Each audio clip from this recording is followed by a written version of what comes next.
Usiho, c'est la marée, c'est l'eau de mer en japonais. Chers amis, lors du salon Watches & Wonders de 2026, je vous parlais évidemment de cette magnifique et nouvelle montre de plongée dans la famille Evolution 9. Mais aujourd'hui, j'aimerais prendre le temps de revenir sur cette montre qui est à mon sens une des plus belles nouveautés de l'année 2026, qui mélange à la fois la plongée dans ce qu'elle a de technique, mais également dans ce qu'elle a d'élégant, de raffiné, de subtil, aux finitions sublimes, ce qu'on peut prêter évidemment à la marque Grand Seiko. C'est maintenant et c'est seulement sur l'Érabilleur.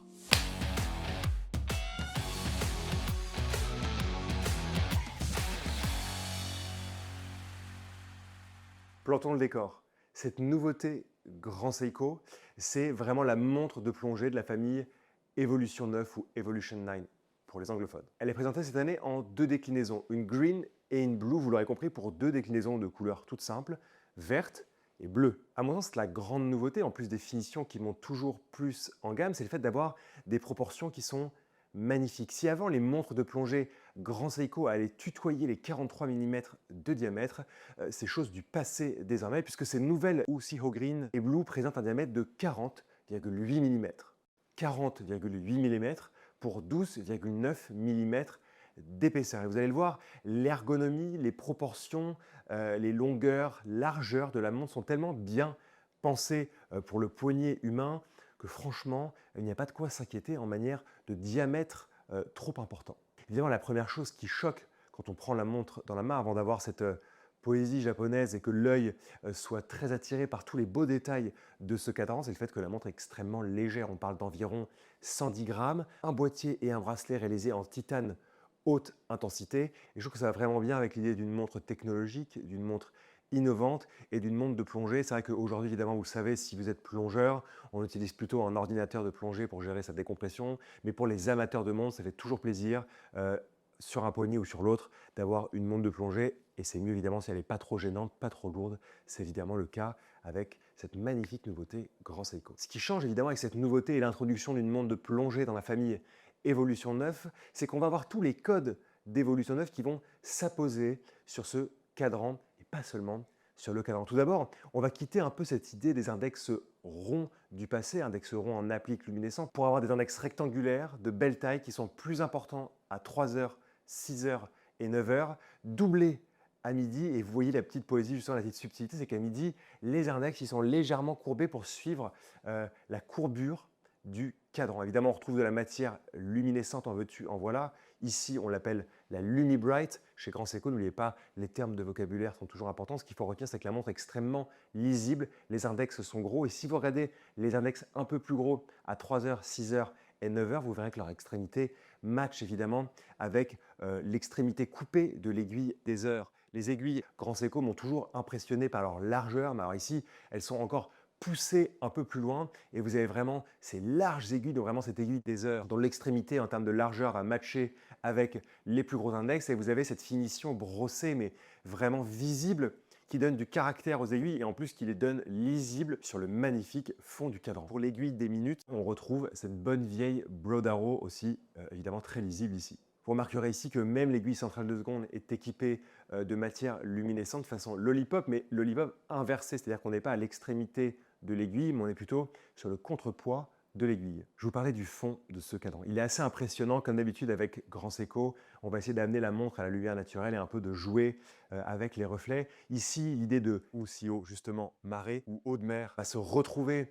Alors, pas seulement dans la couleur, vous avez aussi une montre avec un cadran vert, mais vraiment dans cette idée d'eau de mer, cette idée d'étendue d'eau salée, presque visible, regardée à la lumière de la lune. Vous avez l'espèce d'eau calme en surface et les reflets, quand vous jouez avec la lumière, on a vraiment l'impression que vous avez cette lune un peu blafarde qui va parfois éclairer la mer et qui a inspiré aussi tant de poètes et d'artistes. Donc voilà, en fait, en plus d'avoir ces jeux de lumière, en plus d'avoir cette idée d'eau en surface, vous avez aussi cette idée d'eau en profondeur parce que vous avez aussi cette omniprésence de la couleur noire qui joue avec la couleur bleue et surtout, vous avez l'idée, l'envie de relief. Grand Seiko a choisi d'appliquer sa minuterie sur un Reo qui a vraiment 90%, on va dire, de dénivelé, si je puis dire. Il tombe vraiment un peu comme ces falaises tombent dans l'eau à pic. Et ça va donner du corps, ça va donner de la hauteur entre le verre et le cadran pour pouvoir un peu admirer tout ce qui s'y déroule. Et ici, on va retrouver entre 7h et 8h, largement visible sur le cadran, l'indication de la réserve de marche par aiguille.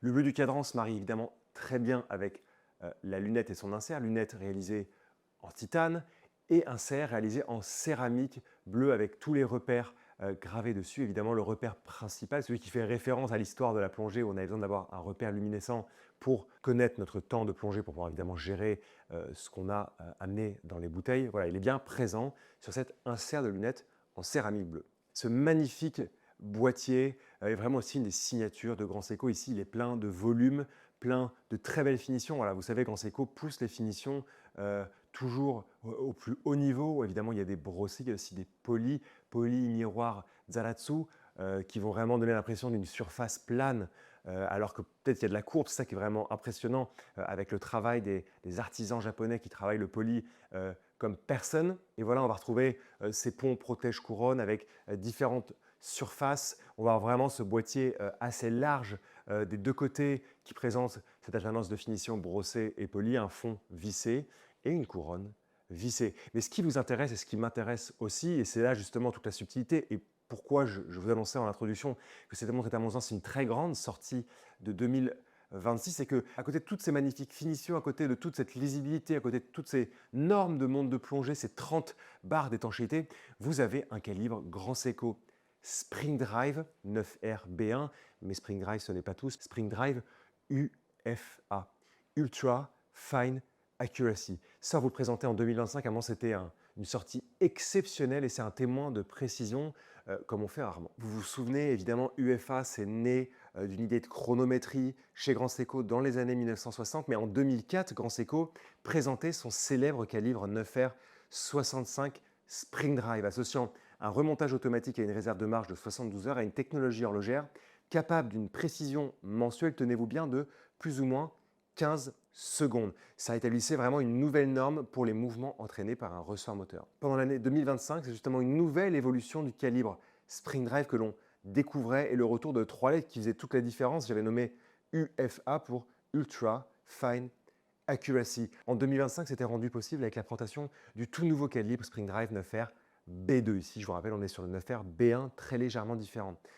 Un nouveau calibre qui présentait une précision incroyable de plus ou moins 20 secondes par an, ce qui en faisait tout simplement le mouvement de mon bracelet entraîné par ressort moteur le plus précis du monde. Cette évolution dans la précision du calibre Spring Drive, c'était un grand travail de Grand Seiko sur la thermocompensation et le vieillissement du quartz, mais maîtrisé évidemment. Ce qui est obligatoire, si on parle de monde de plongée de cette gamme de prix, de ce niveau, c'est évidemment d'avoir un bracelet et en particulier une boucle qui tient la route. La boucle ici, elle possède un ajustement fin de 24 mm, donc tout simplement parce que votre poignet change un peu de format en fonction de la chaleur, vous pouvez le régler et surtout, si vous voulez le mettre sur la combinaison de plongée, que vous ayez une combinaison très fine ou une 7 mm, ça passe très bien.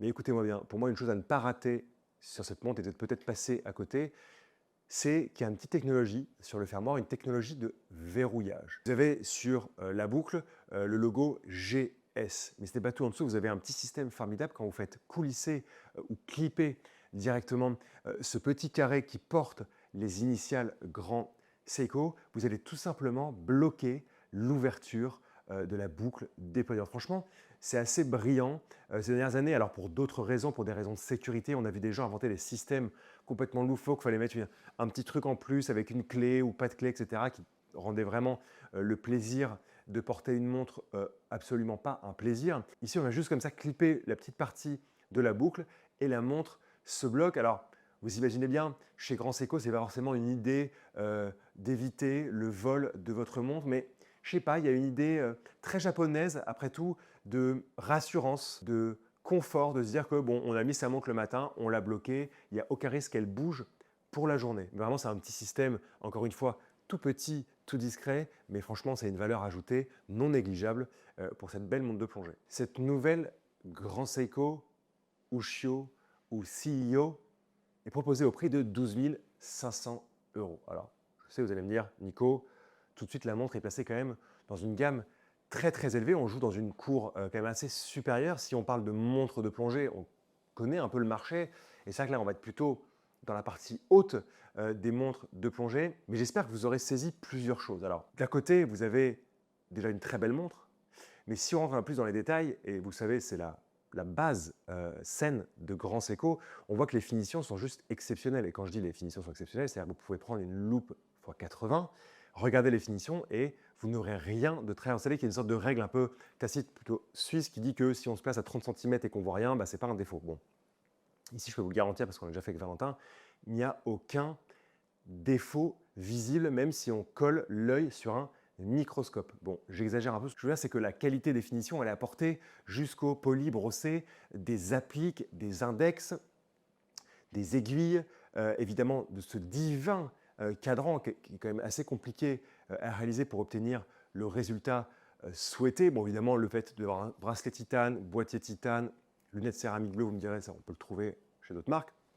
Ici, les finitions du boîtier sont assez uniques et pour ça, il faut vraiment avoir une Grand Seiko entre les mains. Et souvenez-vous, travailler le titane comme on travaille l'acier, c'est très compliqué. Les finitions apportées au titane, qui sont ici comme des finitions apportées à l'acier, il faut vraiment avoir un niveau exceptionnel puisque le titane est très difficilement travaillé. D'ailleurs, j'en parlais récemment avec mon horloger qui a retravaillé une montre en titane pour moi.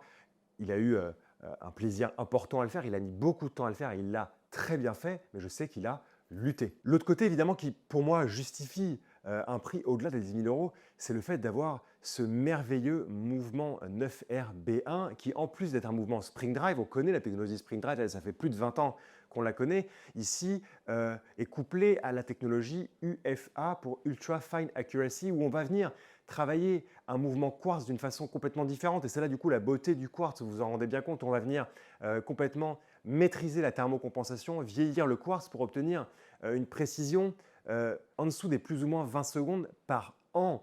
20 secondes, c'est vraiment impressionnant, tout en conservant une partie quand même importante mécanique au sein de la montre, et tout ce qui va être organe régulateur va utiliser de l'électronique. Voilà, pour moi aujourd'hui, cette montre-là, elle fait partie du panthéon des montres de plongée. Si on aime, en plus d'avoir le côté utilitaire, le côté robuste, si on aime les très belles finitions, si on aime l'esprit Grand Seiko, qui est quand même assez unique, il faut le dire, on a une très grande montre que j'apprécie personnellement beaucoup. Dites-nous ce que vous pensez en commentaire de ces nouvelles Grand Seiko. J'espère qu'elles vous plaisent comme elles me plaisent.